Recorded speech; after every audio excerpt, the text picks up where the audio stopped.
क्या जायंट्स कभी सच में हुआ करते थे? सभी धर्मों के ग्रंथों और उनके पुराने कथाओं में कुछ ऐसे मानवों का जिक्र मिलता है जिसमें लोग इतने विशालकाय हुआ करते थे, जिनका कद 20 फुट से 50 फुट तक हुआ करता था। आज मैं आपके सामने कुछ ऐसे सबूत लेकर आया हूँ जो आपको यह मानने में मजबूर कर देंगे कि हमारी धरती में किसी समय जायंट्स भी मौजूद हुआ करते थे।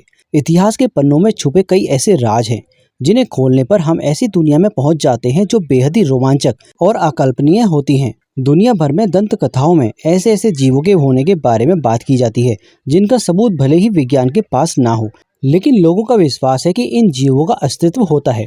आज हम ऐसे ही जीव के बारे में बात करने जा रहे हैं जिसका जिक्र दुनिया की लगभग हर सभ्यताओं में किया गया है, जिन्हें हम विशालकाय मानव कहते हैं, जायंट्स कहते हैं। दरअसल जायंट्स जो हम कहते हैं वो एक इंसानों की प्रजाति थी जिसका आकार काफी बड़ा हुआ करता था। अक्सर हमारे पुरानी पेंटिंग्स और हस्तलिपियों में देखा गया है और इनके बारे में काफी पढ़ा भी है। अलग अलग धर्मों में इनकी अलग अलग मान्यताएं मौजूद हैं। और शुरुआत करते हैं सबसे पहले हिंदू धर्म के ग्रंथों से। हिंदू ग्रंथों के महाभारत और रामायण में इन विशालकाय जायंट्स के होने के सबूत मिलते हैं। हिंदू धर्म में इन जायंट्स को दैत्य भी कहा जाता है।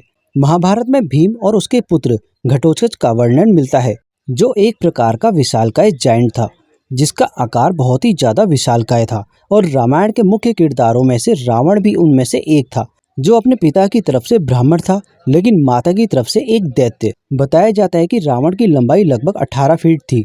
इतना ही नहीं, कुंभकर्ण को भी एक पहाड़ के बराबर का विशाल बताया गया है, लेकिन उसका स्वभाव काफी अच्छा था।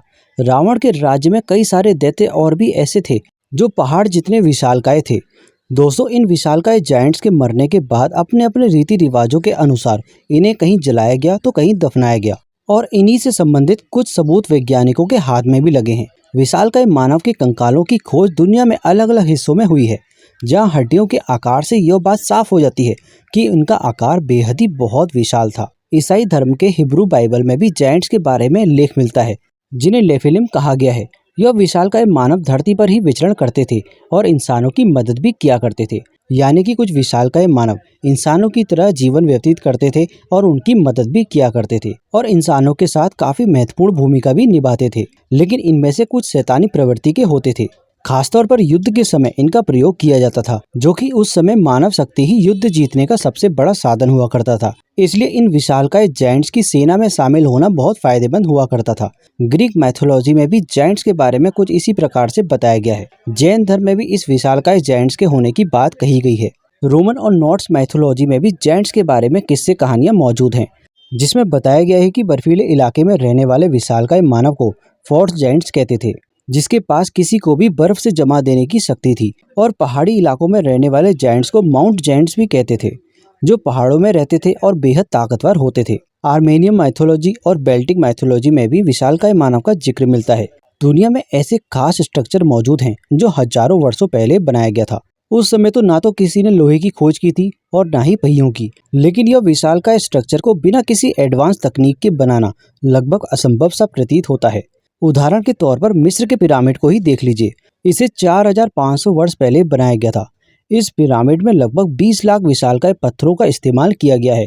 उस समय किसी क्रेन के मौजूद न होने पर भी इतनी भारी भरकम पत्थरों को उठाना असंभव सा लगता है। आखिर कैसे किया होगा उन्होंने, जिसमें हर एक पत्थर का वजन लगभग 3000 किलो का है। और यही वजह है कि जो लोगों को सोचने में मजबूर करती है कि आखिर उस टाइम ये इतने भारी पत्थर कैसे उठाए गए होंगे। क्या वाकई यह जायंट्स के द्वारा बनाया गया होगा? तो दोस्तों, इन सबूतों के अलावा दुनिया भर में विशालकाय मानव के पैरों के निशान भी पाए गए हैं। कुछ ऐसे ही भारत में 9 अप्रैल 2019 को भारतीय सेना द्वारा अपने ट्विटर अकाउंट में कुछ तस्वीरों को पोस्ट करके पूरी दुनिया को चौंका दिया था। इंडियन आर्मी पर्वतारोहण अभियान दल के 9 अप्रैल 2019 को मकालू बेस कैंप के करीब 32 बाई 15 इंच वाले विशालकाय मानवों के पैरों के निशान देखे गए हैं। एक्सपर्ट की माने तो इन विशालकाय फुटप्रिंट्स को जायंट्स या हिम मानव के अस्तित्व की संभावना से जोड़कर देखा जा रहा है। ऐसे ही एक खबर चीन के बारे में भी पता चली। चीन के पिंगिया गांव में मिले यह फुटप्रिंट्स अगस्त 2016 में कुछ फोटोग्राफर्स ने इन बेवन इलाके में जायंट्स के फुटप्रिंट्स को खोज निकाला था, जो देखने में ठीक इंसानों के पैरों की तरह प्रिंट लगते थे। इसके अलावा इसी तरह की चट्टान में एक विशालकाय मानव के पैरों के चिन्ह पाए गए हैं। इन फुटप्रिंट्स को कार्बन डेटिंग करने से पता चला कि यह 20 करोड़ वर्ष पुराने हैं। चट्टानों में इनके मौजूद होने का कारण यह है कि उस समय ज्वालामुखी के फटने से लावा निकला होगा और कुछ समय तक यह चट्टान नरम स्थिति में रही होगी और तभी किसी जायंट्स के पैरों के निशान इस पे आ गए होंगे और बाद में यह जमकर ठोस हो गई होगी। इन फुटप्रिंट्स को देख के एक्सपर्ट की भी अलग अलग राय है।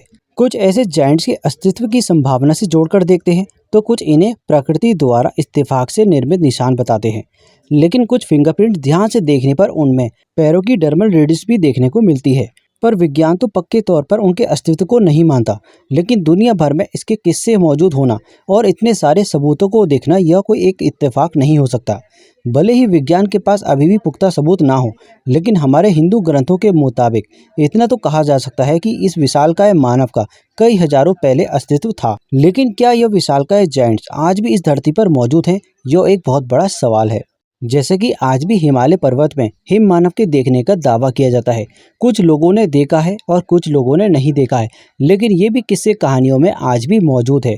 तो इस बारे में आप लोगों की क्या राय है, हमें कमेंट बॉक्स में जरूर बताइएगा। तो दोस्तों, आशा करते हैं आपको ये जानकारी अच्छी लगी होगी। इस तरह की वीडियोस हम अपने चैनल युगो युगो तक में लेकर आते रहते हैं। मिलते हैं आपसे अगली वीडियो में अगली कहानी के साथ। तब तक के लिए धन्यवाद।